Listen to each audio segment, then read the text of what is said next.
ki je hotel spremeniti barvo. Oriane Lallemot, priredila Maja Šefman.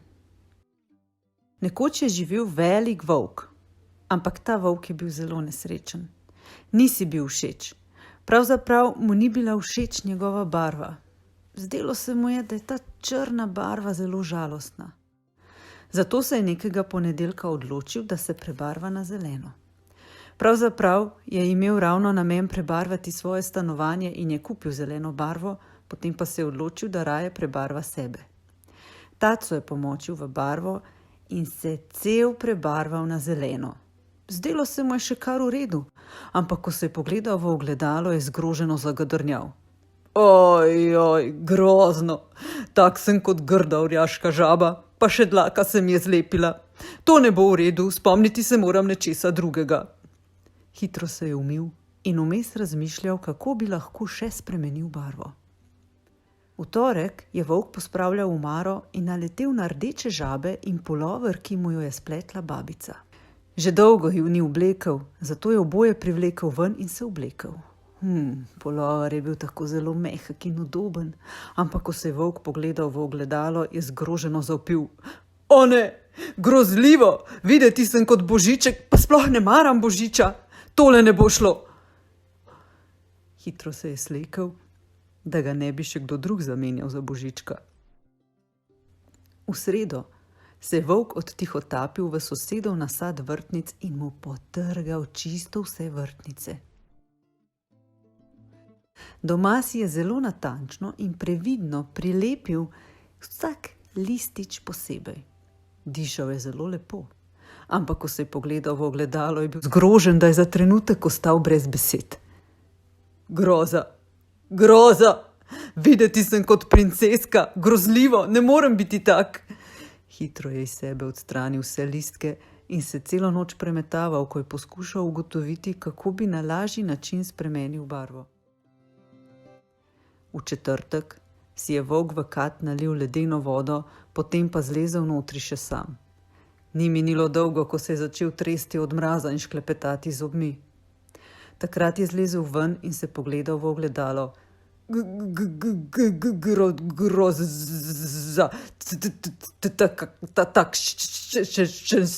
si pa nisem prav nič všeč, to ne bo šlo.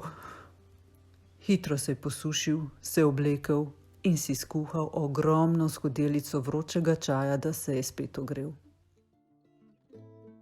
V petek je šel volk v trgovino po pomaranče, ki jih je oboževal, in potem je čisto sam pojedel ogromno skledo pomaranč. Nekaj časa si je ogledoval olupke in se odločil, da bi bila zelo dobra ideja, če si jih prilepi na telo. Ko je končal, se je pogledal v ogledalo in zastokal. To je grozno. Od blizu sem videti kot orjaški korenček, od daleč pa spominjam na lisico. Ne morem tako hoditi okoli. Preostanek dneva je porabil za odstranjevanje olupkov in razmišljanje, kaj še lahko stori. V soboto je odšel ven in se navdušeno povaljal po največji blatni luži, kar jih je našel. Končal je šele takrat, ko je blato prekrivalo čisto vsako dlačico na njegovem telesu. Zlezel je ven in se pogledal v ogledalo ter razočarano zarjovel. Ne, zdaj pa sploh nisem ničemur podoben, pa še smrdim in umazan sem. Ne, tole pa res ne bo v redu. Hitro je odšel domov, da se je skopal. V nedeljo je volk opazil čudovitega pava, ki je trdno spal in dobil novo idejo. Tiho se je splazil do njega in mu populil vse perje. Pav tega ni bil preveč vesel in volk je moral hitro teči, da mu je pobegnil. Ko je prišel domov, se je okitil s pavjim perjem in se pogledal v ogledalo. Zdaj sem pa prekrasen, je vzkliknil. In tako so mislile tudi vse volkulje v bližnji in daljni okolici. Kar naprej so ga zasledovale in mu šepetale. Kako si lep, moj volk. Ali pa, prekrasen si. In ubogi volk ni imel več niti trenutka miru. Zato je naslednji dan spravil pavje perje iz sebe in se še enkrat pogledal v ogledalo. No, ja, v bistvu sem si tak kar všeč. Črna je pravzaprav čudovita barva. In tako je volk ostal črn. Kaj pa ti? Kateri volk pa je bil tebi najbolj všeč?